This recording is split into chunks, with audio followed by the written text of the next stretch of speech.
ಮದುವೆಗೆ ನಾನು ಇನ್ವಿಟೇಷನ್ ಕೊಟ್ಟಾಗ ಯಾಕೋ ಚೆನ್ನಾಗೇ ಇದೆಯಲ್ಲ ಅಂದ್ರು. ಈ ತರ ಇನ್ಸ್ಪೈರ್ ಮಾಡಿದವರು ನಂಗೆ ಚಂದ್ರಣ್ಣ. ಪದ್ಮಾ ಮೇಡಮ್ ಅಷ್ಟೆಲ್ಲ ಒಟ್ಟೊಟ್ಟಿಗೆ ಪರಿಚಯ ಆದವರು. ನಾಟಕಗಳನ್ನ ಮಾಡಿದೀನಿ, ಏನೋ ಸೀರಿಯಲ್ ಇರ್ಬೋದು, ಸಿನಿಮಾ ಇರ್ಬೋದು. ಅದೇ ಭಾಗ್ಯ ಅಂದ್ರೆ ನಮ್ಮ ಆಯಸ್ಸಿನ ಒಂದು ಭಾಗವಾಗಿದಾರಲ್ಲ. ನಮ್ಮನ್ನು ಎಲ್ಲೋ ಆ ಕಡೆ ಈ ಕಡೆ ಹೋಗದಾಗೆ ಯಾವ್ದು ಸರಿ ಯಾವ್ದು ತಪ್ಪು ಆ ತರ ಪರೋಕ್ಷವಾಗಿ ಹೇಳ್ಕೊಟ್ಟವರು ಚಂದ್ರಣ್ಣ. ಅಣ್ಣ ಇದೇ ತರ ಏನ್ ನಿಮ್ ಬಗ್ಗೆ ಏನ್ ಹೇಳೋ ಅಷ್ಟೆಲ್ಲ ಏನಿಲ್ಲ, ಕೇಳಿಸ್ಕೊಳ್ಳೋದಷ್ಟೇ ನಮ್ಮ ಕರ್ತವ್ಯ. ಈ ಥರನೇ ನಾವು ಕೇಳಿಸ್ಕೊಳ್ಳೋಂಗೆ ನೀವೇನಾದರೂ ಹೇಳ್ತಾ ಹೋಗಿ ಕೇಳಿಸ್ಕೊತಾ ಹೋಗ್ತೀವಿ. ಒಳ್ಳೇದಾಗ್ಲಣ್ಣ. ಥ್ಯಾಂಕ್ ಯು ರಾಜೇಶ್ ಅವರೇ. ಚಂದ್ರು ಸರ್ ಹಾಗೂ ಪದ್ಮಾ ಮೇಡಮ್ ಅವರ 43 ವರ್ಷಗಳ ಸಾರ್ಥಕ ಕ್ಷಣಗಳನ್ನು ಈಗ ನಾವೆಲ್ಲರೂ ಸಂಭ್ರಮಿಸುವಂಥ ಸಮಯ.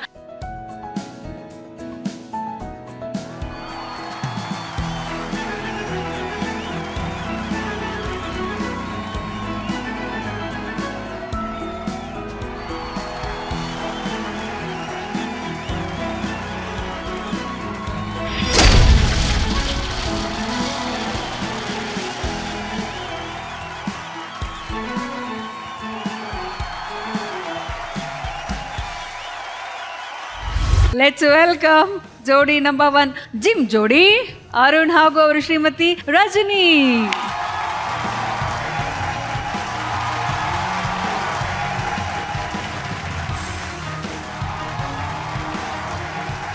ಅರುಣ ಹೆಂಗಿದ್ಯಪ್ಪ? ಚೆನ್ನಾಗಿದ್ದೀನಿ ಗುರುಗಳು. ಇರೋ ಅಗ್ಲ ಸಾಲ್ದು ಅಂತ ಇನ್ನೂ ಅಗ್ಲು ಶರ್ಟ್ ಹಾಕ ಬಂದಿದ್ಯಲ್ಲ. ಸೆಕೆ ಅಂತ ಗುರುಗಳು. ನೀನು ಅಲ್ಲಿಂದ ಬರ್ತಾ ಇದ್ರೆ ಪೆಂಡಾಲೇ ಎದ್ದು ಬಂದಂಗೆ ಆಯ್ತಿತ್ತು. ನಾನೇ ಬಂದ ತಕ್ಷಣ ಕೇಳಬೇಕು ಅನ್ಕೊಂಡು, ಏನಿವತ್ತು ಈ ತರ ಡ್ರೆಸ್ ಹಾಕೊಂಡಿದ್ದೀನಿ, ನೀನ್ ಹೀಗೂ ಡ್ರೆಸ್ ಹಾಕೋತಿಯಾ, ಯಾವಾಗಲೂ ಟೈಟ್ ಆಗಿ ಬಟ್ಟೆ ಹಾಕೊಂಡ್ ಬರ್ತೀಯ ಅಂತ ಇಲ್ಲ ಅನ್ಕೊಂಡಿದ್ದೆ. ಮೇಡಮ್, ನಾನು ಯಾವುದೇ ಬಟ್ಟೆ ತಗೊಂಡ್ರು ಟೈಟ್ ಆಗ್ಬಿಡುತ್ತೆ. ಹಿಂಗ ನೀನು ಕಬ್ಬಡ ನಾನು ಹೇಳ್ದೆ ಮ್ಯಾಮ್ ಇದು ಸ್ವಲ್ಪ ಟೈಟ್ ಆಗಿರೋದು ತಗೊಳ್ಳೋ ಅಂತಂದ್ರೆ, ಇಲ್ಲ ನನಗೆ ಗಾಳಿ ಆಡ್ಬೇಕು ಆಗಲ್ಲ ನನಗೆ ಅಂತ ಹೇಳ್ಬಿಟ್ಟು ಸ್ವಲ್ಪ ಲೂಸ್ ಆಗಿರೋದೇ ತಗೊಂಡ್ರೆ. ಅರುಣ ಗುರುಗಳೇ, ಅಲ್ಲಿ ಮಾತಾಡ್ತಾವ್ರಲ್ಲ ಅವ್ರ ಹೆಸರು ಏನೇಳ? ಮಾಳ್ವಿಕಾ ಮ್ಯಾಮ್. ಅವ್ರ ಪಕ್ಕ ಇರೋರು ರಾಜೇಶ್ ಸರ್. ಅವ್ರ ಪಕ್ಕ ಕುರಿ. ಅವನಿಗೆ ಭೂಮಿ ಮೇಲೆ ಗೊತ್ತಿರೋದು ಎರಡೇ ಹೆಸರು, ಒಂದು ರಜನಿ, ಇನ್ನೊಂದು ಮಾಲವಿಕಾ. ಎಲ್ಲರಿಗೂ ನಮಸ್ಕಾರ. ನನ್ನ ಹೆಸರು ಗ್ರೇಸ್ ಅಂತ. So basically I am from Bangalore. I am here to interpret for them. So I am a sign language interpreter working for different NGOs. Okay, Avinash ಅವರೇ, ಇವತ್ತು ಇಲ್ಲಿಗೆ ಬಂದಿದ್ದೀರಾ, ಹೇಗೆ ಅನ್ನಿಸ್ತಾ ಇದೆ? Feeling good. He's feeling good. It's feeling good. So Sangeetha ಅವ್ರ ಹತ್ರ ಕೇಳೋಣ. ಅವ್ರಿಗೆ ಹೇಳಿ ನಮ್ಮ ಕಾರ್ಯಕ್ರಮಕ್ಕೆ ಬಂದು ಹೇಗೆ ಅನ್ನಿಸ್ತಾ ಇದೆ ಅಂತ. ಫಸ್ಟ್ ಟೈಮ್ ನಾನು ಸ್ಟೇಜ್ ಮೇಲೆ ಬರ್ತಾ ಇದ್ದೀನಿ, ತುಂಬ ಖುಷಿ ಆಗ್ತಾ ಇದೆ. ಆಗಿಂದ ಯಾವತ್ತೂ ಬಂದಿರಲಿಲ್ಲ. ಈಗ ನನ್ನ ಹಸ್ಬೆಂಡ್ಗೆ ಮದುವೆ ಆದಮೇಲೆ ಇದು ಫಸ್ಟ್ ಟೈಮ್ ಆಪರ್ಚುನಿಟಿ ಸಿಗ್ತಾ ಇದೆ. Feel really happy. ನಮ್ಮಿಬ್ರು ಜೋಡಿ ಹೆಂಗಿದೆ ಅಂತ ಕೇಳಿ.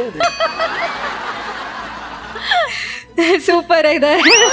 Super super. ನಿಮ್ಮಿಬ್ರು ಜೋಡಿ ಕೂಡ ಸೂಪರ್ ಆಗಿದೆ. ಥ್ಯಾಂಕ್ಸ್ ಅಂತ ಹೇಳಿ ನೀವಿಬ್ರು ಜೋಡಿ ನಂಬರ್ 1 ಅಂತ. Thank you.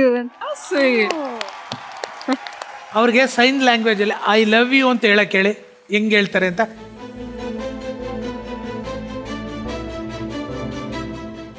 ಅವ್ರ ವೈಫ್ ಹೇಳಕ್ಕೆ ಹೇಳಿ.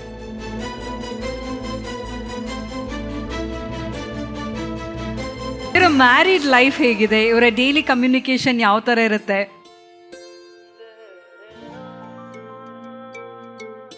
ಕೆಲ್ಸಕ್ಕೆ ಹೋದ್ಮೇಲೆ ಇಬ್ರು ಯಾವಾಗ ವಾಪಸ್ ಬರ್ತೀವೋ ಅವಾಗ ನಾವಿಬ್ರು ಜಾಸ್ತಿ ಮೆಸೇಜ್ ಮಾಡಲ್ಲ ಕೆಲಸದಲ್ಲಿ. ಮತ್ತೆ ಕೆಲಸದಿಂದ ವಾಪಸ್ ಬಂದ್ಮೇಲೆ ಇಬ್ರು ಕುಕಿಂಗ್ ಶೇರ್ ಮಾಡಿಕೊಂಡು ವಿ ಆರ್ ರಿಯಲಿ ಹ್ಯಾಪಿ. ಇವರಿಬ್ರಲ್ಲಿ ಜಗಳ ಆಗತ್ತಾ? ಸುಮ್ಮನೆ ಜೋಕಿಗೆ ತಮಾಷೆಗೆ ಜಗಳ ಮಾಡ್ತೀವಿ. ಅಕಸ್ಮಾತ್ ಏನಾದ್ರು ನಿಜವಾಗ್ಲೂ ಕೋಪ ಬಂದ್ರೆ ಯಾ ಸಾರಿ ಕೇಳೋದು?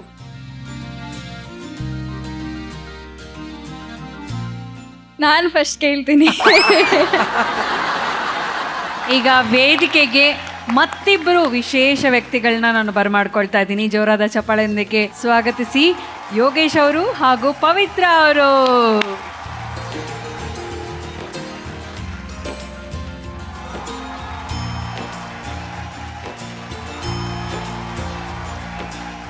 ರಾಜೇಶ್ ಸರ್, ನೀವೇ ಹೇಳ್ಬೇಕು ಇವ್ರು ಯಾರು ಅಂತ. ನನಗೆ ದಿನ ಬೆಳಗಾದ್ರೆ ಶೂಟಿಂಗಲ್ಲಿ ಟಚ್ ಅಪ್ ಕೊಡ್ತಾನೆ.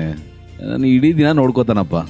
ಈ ಅಮೃತಧಾರೆ ಶುರು ಆದಮೇಲೆ ಅವನು ನನ್ನ ಜೊತೆ ಅಸೋಸಿಯೇಟ್ ಆಗಿದ್ದು. ಬೇರೆ ಯಾರು ಬಂದರೂ ನನಗೆ ಏನೋ ಒಂಥರ ಸಿಡ ಅಂತ ಇರ್ತೀನಿ. ಇವನು ಬಂದರೆ ನನ್ನಲ್ಲೊಂದು ನಗು ಇರುತ್ತೆ.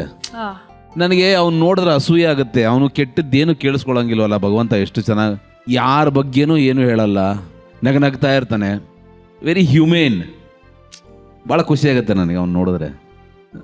Is associated with me from past 1 year. Saying thank you sir. ಅರೆ ಐ ಲವ್ ಹಿಮ್ ಯಾರೆ, ಐ ಲವ್ ಹಿಮ್. ಅಲ್ಲ, ನನಗೆ ರಾಜೇಶ್ ಅವ್ರ ಇನ್ನೊಂದು ಪ್ರಶ್ನೆ, ನೀವು ಇವ್ರ ಜೊತೆ ಯಾವ ರೀತಿ ಕಮ್ಯುನಿಕೇಟ್ ಮಾಡ್ತೀರಾ? ಸುಮ್ಮನೆ ಹಾಗೆ ಏನು ನಾವು ಆ್ಯಕ್ಟಿಂಗ್ ಬರುತ್ತೆ ಅನ್ನೋ ಭ್ರಮೇಲಿ ಇದೀವಲ್ಲ, ಹಂಗೆ ಆ್ಯಕ್ಟ್ ಮಾಡಿ ತೋರಿಸೋದು. ಇನ್ನೇನು ಮಾಡೋದು? ಮೊಟ್ಟೆ ಬೇಕು ಅಂದರೆ ಹಿಂಗಂದ್ರೆ ಸಾಕು ಗೊತ್ತಾಗತ್ತೆ ಅವನಿಗೆ. 11 ಗಂಟೆಗೆ ಸೌತೆಕಾಯಿ ಬೇಕು ಅಂದರೆ ಹಿಂಗಂದ್ರೆ ರೆಡಿ ಮಾಡ್ತಾನೆ. ಬ್ಲ್ಯಾಕ್ ಕಾಫಿ ಬೇಕು ಅಂದರೆ ಇದಾ ಅಂತಾನೆ. ಗ್ರೀನ್ ಟೀ ಬೇಕಂದ್ರೆ ಇದು ಅಂತಾನೆ. ಎಲ್ಲ ಅರ್ಥ ಆಗುತ್ತೆ ಅವನಿಗೆ. ನನಗೇನ ಚೆನ್ನಾಗಿ ಅವ್ನು ಅರ್ಥ ಮಾಡ್ಕೊಂಡಿದ್ದ ನನ್ನ. ಈಗ ಸುಮ್ಮನೆ ನೀವೇನೋ ಒಂದು ಹೇಳಿ ಅವ್ರು ಹೆಂಗೆ ಅರ್ಥ ಮಾಡ್ಕೊಳ್ತಾರೆ ಅಂತ ನಾವು ನೋಡ್ತೀವಿ. ಓಕೆ.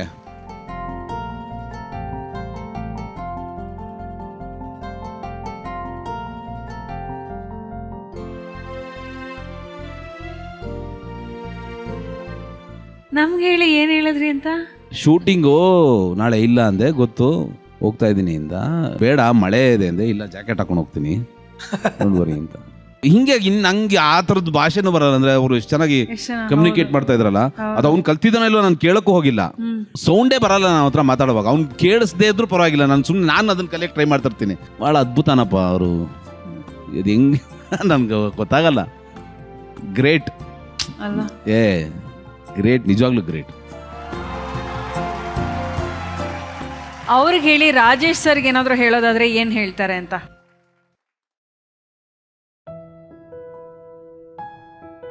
ಅವರು ಫಸ್ಟ್ ಟೈಮ್ ಯಾವಾಗ ರಾಜೇಶ್ ಸರ್ ಜೊತೆ ಯಾವಾಗಲೂ ಇರ್ತಾ ಇದ್ರು. ಸೊ ಫಸ್ಟ್ ಟೈಮ್ ನನಗೆ ಇಂಟ್ರೆಸ್ಟ್ ಇರ್ತಾ ಇರಲಿಲ್ಲ, ಹೇಗಾಗುತ್ತೆ ನನಗೆ ಗೊತ್ತಾಗ್ತಾ ಇರಲಿಲ್ಲ, ಕಮ್ಯುನಿಕೇಷನ್ ಹೇಗೆ ಮಾಡೋದು ಅಂತ ಗೊತ್ತಾಗ್ತಾ ಇರಲಿಲ್ಲ. ಬಟ್ ಟ್ರೈ ಮಾಡೋಕ್ಕೆ ಪ್ರಯತ್ನ ಪಡ್ತಾ ಇದ್ದೆ. ಬಟ್ ಟೆಂಪ್ರವರಿನಾ ಪರ್ಮನೆಂಟ್ ಆ ಜಾಬ್ ನನಗೆ ಗೊತ್ತಿಲ್ಲ. But sign languages okay small sign languages ಮಾತಾಡ್ತಾ ಇದ್ರು ಆ್ಯಕ್ಷನ್ ಮಾಡಿ. ನನ್ಗೆ ಅವಾಗ ಅರ್ಥ ಆಗ್ತಾ ಇತ್ತು. ಅವರು ಏನು ಕೋಪ ಮಾಡಿ ಕರೆಯೋದಾಗ್ಲಿ ಆ ಥರ ಎಲ್ಲ ಏನು ಮಾತಾಡ್ತಾ ಇರಲಿಲ್ಲ ನನ್ನೊಟ್ಟಿಗೆ, ಕೋಪ ಮಾಡ್ತಾ ಇರಲಿಲ್ಲ, ಯಾವಾಗಲೂ ಕನೆಕ್ಟೆಡ್ ಆಗಿರ್ತಾ ಇದ್ರು. ಬಟ್ ಹೆಲ್ಪ್ ಮಾಡ್ತಾರೆ ಎಲ್ಲರೂ. ಆದರೆ ಅವ್ರ ಫ್ರೆಂಡ್ಸ್ ಎಲ್ಲ ಜೊತೆ ನಾವು ಮಾತಾಡಬೇಕಾದ್ರೆ ಸ್ವಲ್ಪ ಕಮ್ಯುನಿಕೇಷನ್ ಕಷ್ಟ ಆಗುತ್ತೆ. ಸುಮ್ಮನೆ ಹಾಗೆ ಆ್ಯಕ್ಷನ್ಸಲ್ಲಿ ಟ್ರೈ ಮಾಡ್ತೀನಿ ಮಾತಾಡಲಿಕ್ಕೆ, ಬಟ್ ಫುಲ್ಲು ಮಾತಾಡೋಕ್ಕಾಗಲ್ಲ. ಸೊ ನಾ ರಿಯಲಿ ಫೀಲ್ ಹ್ಯಾಪಿ. ನಾನು ಯಾವಾಗಲೂ ಸರ್ ಜೊತೆ ಕನೆಕ್ಟೆಡ್ ಆಗೇ ಇರ್ತೀನಿ. ಯಾವಾಗ ನಾನು ಕೆಲಸ ಸ್ಟಾರ್ಟ್ ಮಾಡಿದೆ, ಟ್ರೈನಿಂಗ್ ಎಲ್ಲ ಮುಗಿಸ್ದೆ, ಸರ್ ಯಾವಾಗ ಕೂತ್ಕೊಂಡ್ರು. ಬಟ್ ಅವ್ರಿಗೇನು ಅನಿಸ್ತು ನನ್ನ ಬಗ್ಗೆ ನನಗೆ ಗೊತ್ತಿಲ್ಲ. But still I will try to be with him. ನಾನು ಯಾವಾಗಲೂ ಅವ್ರ ಜೊತೆ ಇರ್ತೀನಿ. ಭಯ ಪಡ್ಕೊಳ್ಳೋದು ಬೇಡ ಸರ್, ನಾನು ಹಾರ್ಡ್ ವರ್ಕ್ ಮಾಡ್ತೀನಿ ಅಂತ ಹೇಳ್ತಾ ಇದ್ದಾರೆ.